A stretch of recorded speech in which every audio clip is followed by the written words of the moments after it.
ಆತ್ಮೀಯ ಪೋಷಕರೇ, ವಿದ್ಯಾರ್ಥಿಗಳೇ, ಚಿಂತಾಮಣಿಯಲ್ಲಿ Shri Vighneshwara education trust ವತಿಯಿಂದ ಸರ್ವರಿಗೂ ಶಿಕ್ಷಣವನ್ನು ಒದಗಿಸುವ ಧ್ಯೇಯಕ್ಕೋಸ್ಕರ ಸ್ಥಾಪನೆಯಾದ ಸುಸಜ್ಜಿತವಾದ ವಾತಾವರಣವನ್ನು ಹೊಂದಿರುವ ಶ್ರೀ ಜ್ಞಾನಗಂಗಾ ಪದವಿ ಪೂರ್ವ ಕಾಲೇಜು ಚಿಂತಾಮಣಿಯಲ್ಲಿ 2019ನೇ ಇಸವಿಯಿಂದ ಸತತವಾಗಿ 100ರ ಫಲಿತಾಂಶವನ್ನು ಕೊಡುತ್ತಿರುವ ಏಕೈಕ ಸಂಸ್ಥೆ ಶ್ರೀ ಜ್ಞಾನಗಂಗಾ ಪದವಿ ಪೂರ್ವ ಕಾಲೇಜು. ಈ ರೀತಿ ಫಲಿತಾಂಶ ಬಂದಿರುವ ಶ್ರೀ ಜ್ಞಾನಗಂಗಾ ಪದವಿ ಪೂರ್ವ ಕಾಲೇಜಿಗೆ ಕರ್ನಾಟಕ ಸರ್ಕಾರ ಹಾಗೂ ಪದವಿ ಪೂರ್ವ ಶಿಕ್ಷಣ ಇಲಾಖೆ ವತಿಯಿಂದ ಪ್ರಶಸ್ತಿಯನ್ನು ನೀಡಿ ಗೌರವಿಸಲಾಗಿದೆ.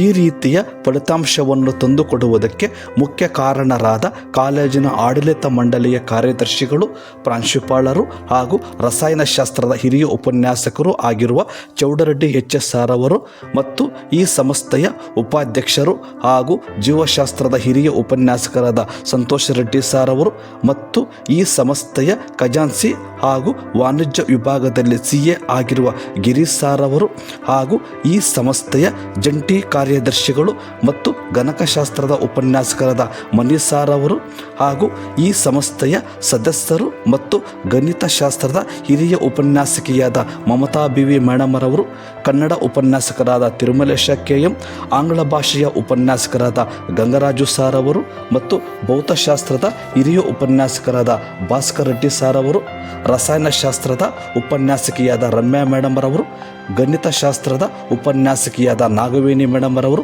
ಜೀವಶಾಸ್ತ್ರದ ಉಪನ್ಯಾಸಕರಾದ ಧನುಷ್ ರೆಡ್ಡಿ ಸರ್ ಅವರು, ಭೌತಶಾಸ್ತ್ರದ ಉಪನ್ಯಾಸಕರಾದ ಶ್ರುತಿ ಮೇಡಮ್ ಅವರು ಹಾಗೂ ಅರ್ಥಶಾಸ್ತ್ರದ ಉಪನ್ಯಾಸಕರಾದ ರಿಯಾಜ್ B ಸರ್ ಅವರು, ವ್ಯವಹಾರ ಅಧ್ಯಯನ ಉಪನ್ಯಾಸಕಿಯಾದ ತೇಜಸ್ವಿನಿ ಮೇಡಮ್. ವಿಶೇಷವಾಗಿ ವಿಜ್ಞಾನ ವಿಭಾಗದ ವಿದ್ಯಾರ್ಥಿಗಳಿಗೆ ಪ್ರತಿದಿನ ಅನುಭವವುಳ್ಳ ನುರಿತ ಉಪನ್ಯಾಸಕರಿಂದ ನೀಟ್ ಮತ್ತು CET JEE ತರಬೇತಿ ಕೊಡಲಾಗುತ್ತದೆ ಹಾಗೂ ಪ್ರತಿ ವಾರ ಪರೀಕ್ಷೆ ಮಾಡಿ ಫಲಿತಾಂಶವನ್ನು ಪೋಷಕರಿಗೆ ತಿಳಿಸಲಾಗುತ್ತದೆ. ವಾಣಿಜ್ಯ ವಿಭಾಗದ ವಿದ್ಯಾರ್ಥಿಗಳಿಗೆ CA ಫೌಂಡೇಶನ್ ಹಾಗೂ ಸ್ಪೋಕನ್ ಇಂಗ್ಲಿಷ್ ಕೋಚಿಂಗ್ ಕೊಡಲಾಗುತ್ತದೆ. ಪಠ್ಯಕ್ಕೆ ಸಂಬಂಧಪಟ್ಟಂತೆ ವಿದ್ಯಾರ್ಥಿಗಳಿಗೆ ಅರ್ಥವಾಗುವಂತೆ ಪ್ರೊಜೆಕ್ಟರ್ ಮೂಲಕ ಬೋಧಿಸಲಾಗುತ್ತದೆ. ಪ್ರತಿ ವರ್ಷ ಶೈಕ್ಷಣಿಕ ಪ್ರವಾಸ ಹಮ್ಮಿಕೊಳ್ಳಲಾಗುತ್ತದೆ. ಸಾಂಸ್ಕೃತಿಕ ಚಟುವಟಿಕೆಗಳಿಗೆ ಆದ್ಯತೆ ನೀಡಲಾಗುತ್ತದೆ. ಗ್ರಾಮೀಣ ಭಾಗದ ವಿದ್ಯಾರ್ಥಿಗಳಿಗೆ CC ಕ್ಯಾಮೆರಾವನ್ನು ಹೊಂದಿರುವ ವಾಹನ ಸೌಲಭ್ಯವನ್ನು ಒದಗಿಸಲಾಗಿದೆ. ಕಾಲೇಜಿಗೆ ಗೈರು ಹಾಜರಾದ ವಿದ್ಯಾರ್ಥಿಗಳ ಮಾಹಿತಿಯನ್ನು ಪೋಷಕರಿಗೆ ತಿಳಿಸಲಾಗುತ್ತದೆ. ಪ್ರತಿ ತಿಂಗಳು 4ನೇ ವಾರ ಆರೋಗ್ಯ ಇಲಾಖೆಯ ಕಡೆಯಿಂದ ಭೇಟಿ ನೀಡಿ ಮಕ್ಕಳ ಆರೋಗ್ಯ ತಪಾಸಣೆ ಮಾಡಲಾಗುತ್ತದೆ.